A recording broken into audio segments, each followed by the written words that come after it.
Hello my brothers and sisters of the Order, welcome back to the Order. I am Celtic Templar, and today y'all we are going to be talking about another video on our said, Independence Month, and this is going to be on none other than Paul Revere's Midnight Ride.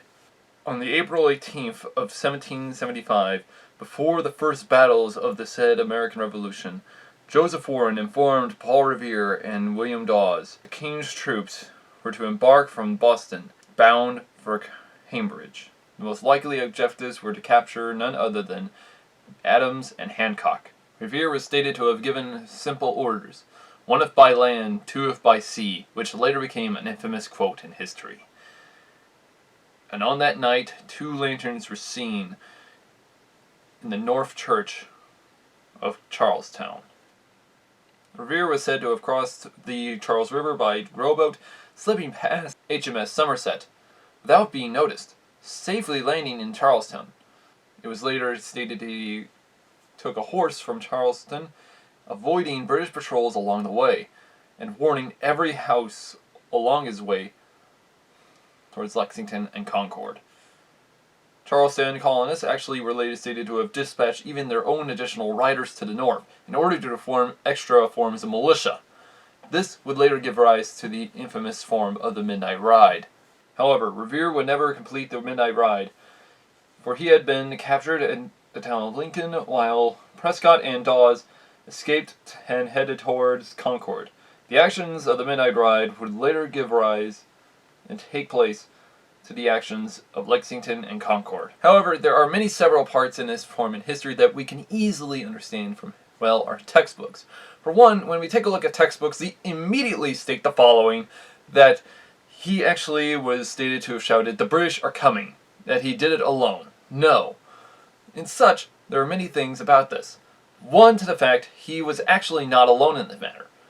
Two, is the fact that he actually himself never yelled in that type of form, the saying the British were coming. Three, in such, it had to be a major secret. For one, if he automatically yelled it out, then the British would know what's going to happen. In fact, Lexington and Concord were supposed to be ambush-type strategies in order to defeat the British Army. However, the battle still occurred in the first place. So what exactly did Revere really do? Well, Revere and Dawes were stated to have done the following. They would have actually gone up to each type of town, and in which, when they took a look at a small door, or any type of door in fact, they would have to make sure to take a look at it. And in such, they would actually have a cloth. Probably a white cloth, probably something that is from a torn shirt, have it tied to a doorknob, or as well somewhere else. They would actually knock on it, and in which would inform the said colonists that the said British were coming. But not calling them British, but calling them the regulars, or the loyalists, as they called them, or the Kingsmen. That is when they actually knew that they were actually coming. And in such, that's how it actually was.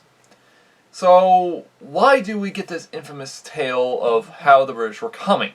Well, that can actually be stated in a said 1860s type of poem written by Henry Longfellow, who in which actually was stated to hoping to unite America when it was at its most divided, and hoping to stop a further civil war.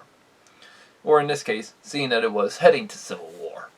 So, why did the poem actually, well, sound like that? Why did they have it, be like that entirely? Simple. They were kind of wanting to, try and show that one man can make a difference when others cannot, together. Which doesn't make any sense, but the thing is, the true story is a lot more courageous. And in fact, if people come together, they can easily stop anything. For example, all those Midnight Riders from Charlestown actually were also famous messengers, who in which rode out to other towns to inform them that the British were coming. So, why aren't they spoken about?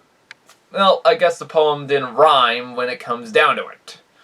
At least that's my best view on it. But, take your guess of what it might be. But as which, y'all, the Midnight Ride is probably one of America's most famous type of poems, and in which is still being read to this day by a lot of kids and a lot of adults. But if any of y'all have any ideas of another American Revolutionary film we should be covering, let me know down in the comments below. I'll be happy to get right into it. Anyways, guys, hopefully to see y'all in the next one. Have a great day.